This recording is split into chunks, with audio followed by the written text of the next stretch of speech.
नमस्कार। मैं आपका दोस्त ऋषि अपने YouTube चैनल राजपूत टॉक्स में आपका स्वागत करता हूं।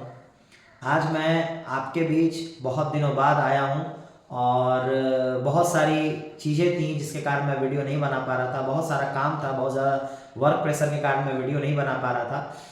लेकिन आज थोड़ा समय मिला तो बहुत लोगों का कहना था कि के पाठक सर के ऊपर हाई कोर्ट ने ऑर्डर दिया है, तो उसके बारे में कुछ डिटेल लीगल जानकारी मुझे दो। तो इसी कड़ी में जुड़ते हुए मैंने ये वीडियो लाने का निश्चय लिया। और मैं आपको बताऊं तो के पाठक सर के खिलाफ कोई डिसीजन नहीं आया है, बल्कि मैं ये कह सकता हूं कि बीपीएससी शिक्षकों के पक्ष में डिसीजन आया है। खिलाफ की बात इसलिए नहीं है क्योंकि के पाठक सर सोलली कोई काम नहीं कर रहे हैं। सरकार अगर चाहती तो के पाठक सर को हस्तक्षेप करके पहले भी रोक सकती थी, ठीक है। तो सरकार खुद ही चाहती थी कि तुगलक राज चले बिहार में, तो वो हो रहा था। खैर, अभी तो कुछ कहा नहीं जा सकता है कि अभी तो सरकार भी बदल गई है। जो सरकार जो हमारे डेप्यूटी सीएम सीना ठोक के कह रहे होते थे कि मैंने नौकरी दिया, मैंने इतने शिक्षकों की बहाली की, आज वो बेचारे खुद बेरोजगार हैं। आज उनके पास खुद कोई नौकरी नहीं है। पहले चेयर संभाले हुए थे, सीएम थे, डेप्यूटी सीएम थे, और साथ ही साथ हेल्थ मिनिस्टर और तमाम मिनिस्ट्री उन्होंने ले रखे थे। लेकिन आज के टाइम में बेचारे खुद बेरोजगार हो गए हैं। खैर, अच्छा है, दूसरों को रोजगार आपने दिया और जिसके कारण आप आज खुद बेरोजगार हैं, तो इसमें क्या ही कोई कर सकता है। क्योंकि हमारे ये बेचारे तेजू भैया का कोई दिक्कत नहीं है इसमें। ये हमारे पलटू चाचा हैं। पलटू चाचा बार बार पलटते रहते हैं, जिसके कारण तेजू भैया भी अभी प्रॉब्लम में आ गए हैं। खैर, अभी बिहार में नई सरकार बन गई है, बीजेपी और जेडीयू की।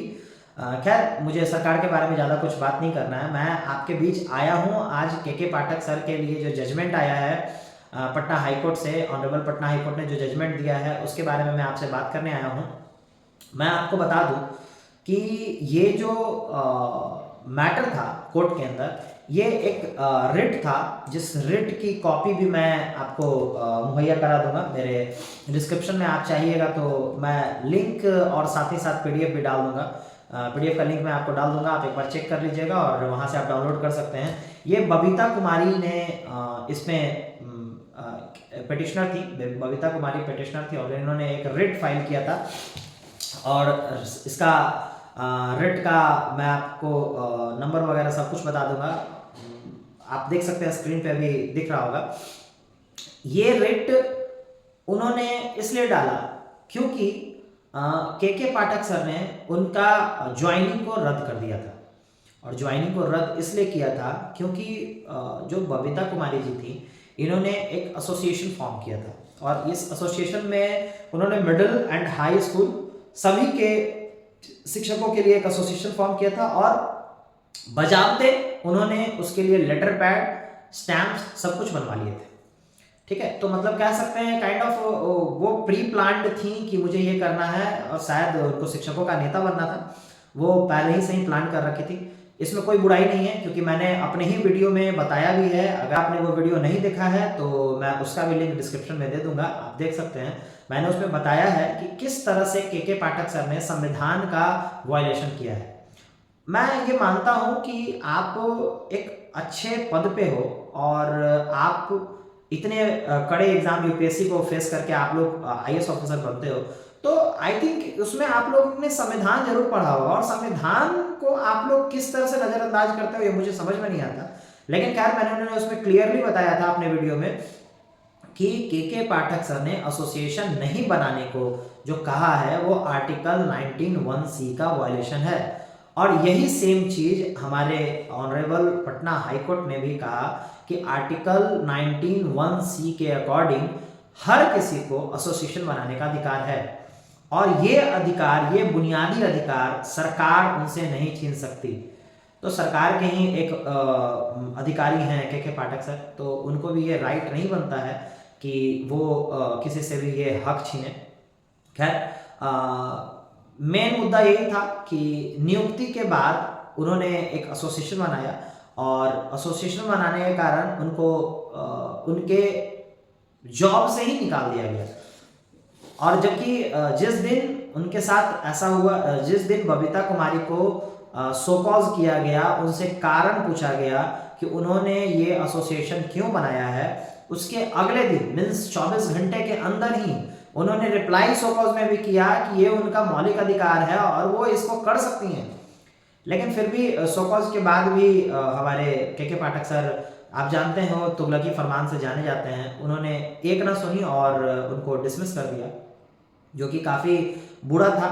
और ये खबर जब से बीपीएससी शिक्षकों को मिली है तब से बीपीएससी शिक्षक लोग काफ़ी खुश हैं, क्योंकि देखिए पहले से जो भी शिक्षक थे उन लोगों का अपना एक संघ था और आए दिन लोग प्रोटेस्ट कर रहे थे। जैसे आप लोग देखे होंगे नियोजित शिक्षक लोग का एक अलग संघ था, वो लोग फाइट किए परमानेंट होने के लिए, वो लोग फाइट किए बिहार राज्य कर्मी का दर्जा पाने के लिए, बहुत सारी चीज़ों के लिए फाइट किए, सुप्रीम कोर्ट तक मूव किए लोग। लेकिन बीपीएससी से जो शिक्षक गए हैं, इन लोगों का क्या, इन लोगों का कौन आधार था, इन लोगों के पास कोई एसोसिएशन नहीं था। ये लोग अगर बात अपना रखते तो कहाँ रखते, तो इसीलिए इसके लिए एसोसिएशन बनना जरूरी था, जिसका पहल बबीता कुमारी ने किया और बेचारी उसके लिए उनको भुगतना भी पड़ा। लेकिन ऑनरेबल पटना हाई कोर्ट ने क्लियरली ये अपने जजमेंट में बताया है कि उनको बबीता कुमारी को जॉब पे तत्काल प्रभाव से रखना होगा, 1 महीने के अंदर उनको ज्वाइन करवाना होगा और बाकी सारी प्रक्रिया करनी होगी। तो मुझे जहाँ तक लगता है कि ये बबीता कुमारी जी की जीत नहीं, ये पूरे बीपीएससी शिक्षक की जीत है। और शायद इससे बबीता कुमारी जी एक नेता के रूप में भी सामने आएंगी, एक बीपीएससी शिक्षकों के बीच में एक नेत्री बन गई वो। लेकिन खैर बीपीएससी शिक्षक जो अभी नए नियुक्त हुए हैं, इन लोगों के लिए जो भी हार्श लॉ बनाए जा रहे हैं, हार्श नियम बनाए जा रहे हैं के पाठक सर के द्वारा, इन सारे चीज़ों पे धीरे धीरे करके हाईकोर्ट संज्ञान ले रही है। और मैं ये सारे बीपीएससी से चयनित शिक्षकों से ये कहना चाहूँगा कि आप धैर्य रखें। सरकार है, सरकार संविधान से ऊपर नहीं है, और आप लोग का जो मौलिक अधिकार होगा वो आपसे कोई नहीं छीन सकेगा। देर सवेर आपको थोड़ा लड़ना पड़ सकता है। शिक्षक, आपको पता है कि शिक्षक का क्या अहमियत रहा है हमारे आज़ादी में, ये मुझे बताने की ज़रूरत नहीं है। शिक्षक कितना स्ट्रगल किए थे, कितना फाइट किए थे, तो मुझे लगता है कि शिक्षक बहुत बेस्ट फाइटर्स हैं, तो वो आगे भी फाइट करेंगे और फाइट करके अपने राइट्स को लेंगे। खैर के पाठक सर अपने तुगलकी बयान से हमेशा जाने जाते हैं, और इसी का एक नया चीज़ मुझे पता चला, क्योंकि मैं खुद भी हाई कोर्ट में ही एक एडवोकेट हूँ, तो कुछ उड़ती उड़ती खबर मुझे ये भी पता चली है कि इस जो जजमेंट है, इस जजमेंट के खिलाफ अपील पे जाएंगे सुप्रीम कोर्ट में शिक्षा विभाग। अब जब मुझे लगता है कि इसमें सुप्रीम कोर्ट से भी उनको कोई राहत नहीं मिलने वाला है, क्योंकि ये क्लियरली दिखता है ना कि आर्टिकल 19(1)(c) के अकॉर्डिंग आप जब एसोसिएशन बनाने का राइट नहीं छीन सकते, तो आपको जब हाई कोर्ट ने इस चीज़ पे लतार लगा दी है, तो फिर सुप्रीम कोर्ट कहाँ से आपको वैल्यू देगा।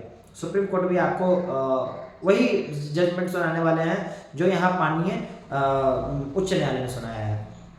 तो बस इतना ही कहना था कि आप लोग धैर्य बनाए रखिए। आप लोग के लिए अधिवक्ता काफ़ी फाइट कर रहे हैं, और जिसको आप लोगों ने अधिवक्ता के तौर पे रखा है वो भी फाइट कर रहे हैं, और कुछ लोग इसके लिए PILs भी डाल रखे हैं।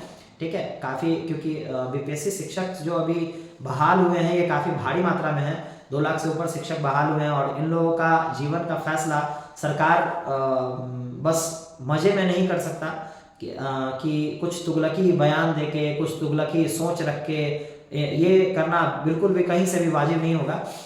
इसलिए आप लोग धैर्य रखें। आप लोग का हर चीज़ मुझे जहाँ तक लगता है उच्च न्यायालय से आप लोग को हर चीज़ पे राहत मिलेगा। और के पाठक सर से दरख्वास्त होगा कि अभी भी अगर आप संविधान भूल चुके हैं तो प्लीज़ जाके संविधान को पढ़िए। संविधान मेरे या आपके लिए नहीं बना, संविधान पूरे देश के लोगों के लिए बना है, और संविधान को मानना ये एक हमारा सबसे बड़ा कर्तव्य है, सबसे बड़ा ड्यूटी है कि हम लोग संविधान को फॉलो करें। और आप तो बहुत पढ़े लिखे IAS ऑफिसर हैं सर, आपसे ये उम्मीद नहीं है कि आप इतना बेसिक चीज़ नहीं जानते हो। मैं आप सबसे ये दरख्वास्त करूँगा कि आप जजमेंट का पारा नंबर 14 और जजमेंट का पारा नंबर 19 और 20, इन सारे पारा को अच्छे तरीके से पढ़ लीजिएगा, क्योंकि 14, 15, 19, 20 इसमें आप लोग के लिए काफ़ी अच्छा मटेरियल है, जो कि बीपीएससी शिक्षक लोगों के लिए काफ़ी ज़रूरी है। अगर आगे भी अगर कुछ ऐसा लीगल अपडेट आता है बीपीएससी शिक्षकों के बारे में, तो मैं आप लोगों को उससे अवगत ज़रूर करवाऊँगा। थोड़ा बिजी रहने के कारण मैं लगातार वीडियो अभी नहीं बना पा रहा था, और इसी बीच में सरकार भी पलट गई बिहार की, बहुत सारी चीज़ें हुई, लेकिन मैं वीडियो नहीं बना पाया। लेकिन होपफुली मैं कोशिश करूँगा कि आप लोग के लिए कुछ इन्फॉर्मेटिव वीडियोज़ लगातार लाता रहूँ। तब तक के लिए धन्यवाद। जय हिंद, जय बिहार। अगर आप लोगों ने मेरा YouTube चैनल सब्सक्राइब नहीं किया है तो प्लीज़ अभी सब्सक्राइब करके बेल आइकन को प्रेस कर दें। मैं इसी तरह से आप लोगों के लिए इन्फॉर्मेटिव वीडियोज़ लाता रहूँगा और आप लोगों को नॉलेज देता रहूँगा।